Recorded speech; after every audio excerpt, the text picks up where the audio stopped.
এক মহিলার প্রথম পক্ষের স্বামীর হাতে খুন দ্বিতীয় পক্ষের স্বামী। ঘটনা প্রসঙ্গে জানা যায়, প্রথম পক্ষের স্বামীকে ছেড়ে দ্বিতীয় একজনের সাথে সংসার শুরু করেন এক মহিলা। কিছুদিন সংসার করার পর দ্বিতীয় পক্ষের স্বামীর সাথে প্রতিনিয়ত অশান্তি হয় ওই মহিলার। আজ বৃহস্পতিবার অশান্তির মাত্রা এতটাই বেড়ে যায় যে সহ্য করতে না পেরে প্রথম পক্ষের স্বামীকে ফোনে বিস্তারিত জানায় ওই মহিলা। এরপর প্রথম পক্ষের স্বামী এসে তার স্ত্রী দ্বিতীয় পক্ষের স্বামীকে ধারালো অস্ত্র দিয়ে কোপ মারে। এরপর ঘটনা জানাজানি হতেই স্থানীয় বাসিন্দারা এসে আহত এই ব্যক্তিকে চিকিৎসার জন্য রানাঘাটের একটি বেসরকারি হাসপাতালে নিয়ে যাওয়ার পথে আক্রান্ত ব্যক্তি প্রাণ হারায়। সূত্রের খবর, ধুবুলিয়া থানা এলাকার বাসিন্দা মাধবেন্দ্র দাস নামে এক ব্যক্তির বৃহস্পতিবার গভীর রাতে তার দ্বিতীয় পক্ষের স্ত্রীর সাথে অশান্তি হয়। অভিযোগ, সেই সময় তার স্ত্রী তার প্রথম পক্ষের স্বামীকে ফোনে বিষয়টি জানালে প্রথম পক্ষের স্বামী এসে ধারালো অস্ত্র দিয়ে ওই ব্যক্তিকে কোপায়। ঘটনার পর থেকেই চাঞ্চল্য গোটা এলাকা জুড়ে। অন্যদিকে ঘটনার পর থেকেই পলাতক অভিযুক্ত আক্রমণকারী তার খোঁজের সন্ধান শুরু করেছে ধুবুলিয়া থানার পুলিশ। Bureau report, S Bangla digital. ও আবার এসে এই কথা ওই কথা সেই কথা বলেই যাচ্ছে, গালাগালি দিচ্ছে, আমাকে গালাগালি দিচ্ছে, মেয়েকে গালাগালি দিচ্ছে। দা বলছি, তুমি আমাকে গালাগালি দিচ্ছ, তো মেয়েকে কেন দিচ্ছ? বলছে তোর মেয়ে এই করে ওই করে সেই করে। আমার 11 বছর বয়স, 11+ বয়স, বুঝলাম মেয়ের। দিয়ে বলছে যে ও হোটেলে গেছে, ওকে নারায়ণ বলেছে, ওই নিয়ে অশান্তি। যা বললাম তাহলে প্রমাণ দিতে হবে। বললো হ্যাঁ প্রমাণ দেবো।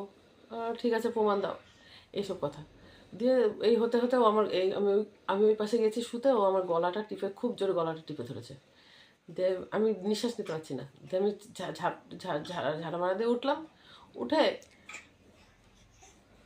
আবার আসলো ওই দিদি, ওই দাদাকে ডেকে নিয়ে আসলো।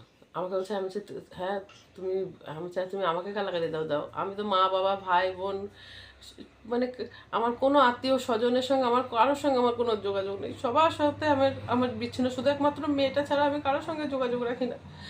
আমি ওকে ছাড়তে পারি না। তাই দিয়ে ও ও ও আমাকে বলছে কি ওঠো ওঠো ওঠো। আমি বলছি না, আমি উঠবো না।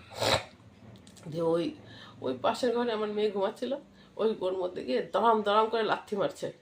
আমি তখন উঠে গেছি। আমি তুমি ওই ঘরে লাথি, এখন তুই কী করে উঠলি বলেই ও সেই আমাকে যাচ্ছে তাইভাবে মারলো। দিয়ে মারার পর যে ওই বাড়ির দাদা দিদি ওরা সব আসলো, যে কী শুরু করছিস ভোলা, তুই এত মুখের ভাষা তোর খারাপ, হ্যাঁ এত বাজে তোর মুখের ভাষা, এরকম করছে। বলতে ওমা আমাকে মারতে মারতে ফট করে আমার মেয়ের মাথার চুলের মুঠিটা ধরেছে আর মারছে। তো ও কী করেছে, কান্না করতে করতে গিয়ে ওর বাবাকে ফোন করেছে, বাবা তুমি তাড়াতাড়ি আসো, আমাকে নিয়ে যাও।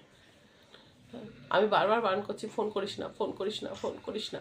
হ্যাঁ, চুলের মুঠিটা যেই ধরেছে, ধরে সঙ্গে সঙ্গে গিয়ে বলার পর দিয়ে ওই নিতে আসার পর বলছে আমাকে নিতে আসছে, আমি চলে যাচ্ছি। আমি আবার এই পাশের বাড়ির বউটাকে বলছি একটু যাও, আসতে গেছে। আমি ভেবেছি ও মেয়েও ভাবিনি যে ওরম করবে। বলছে আমি চলে গেলাম, আমি বলছি যা। তার 10-15 মিনিট বাদে আমি আবার ফোন করেছি। আমি বলছি এবার চলে গেছিস? বলছে মা দেখো। আপনি কি বাইক বা স্কুটার কেনার কথা ভাবছেন? তাহলে এখনই চলে আসুন দিনহাটা ইয়ামাহা অটো সেন্টারে এবং নিজ হাতে পছন্দ করে নিয়ে যান আপনার স্বপ্নের বাইক বা স্কুটার। আমাদের এখানে রয়েছে বিভিন্ন মডেলের বাইক ও স্কুটারের বিশাল সমাহার। রয়েছে স্বল্প ডাউন পেমেন্ট, ন্যূনতম ডকুমেন্টস ও সহজ ইএমআই এর সুবিধা। এছাড়াও রয়েছে যে কোনো কোম্পানির পুরনো গাড়ি এক্সচেঞ্জের সুবিধা। তাই আর দেরি না করে এখনই যোগাযোগ করুন দিনহাটা ইয়ামাহা অটো সেন্টারে। আমাদের ঠিকানা সাহেবগঞ্জ রোড, বয়েজ বিক্রিয়েশন ক্লাবের সামনে। যোগাযোগের নম্বর 8158042471 এবং 7602877619।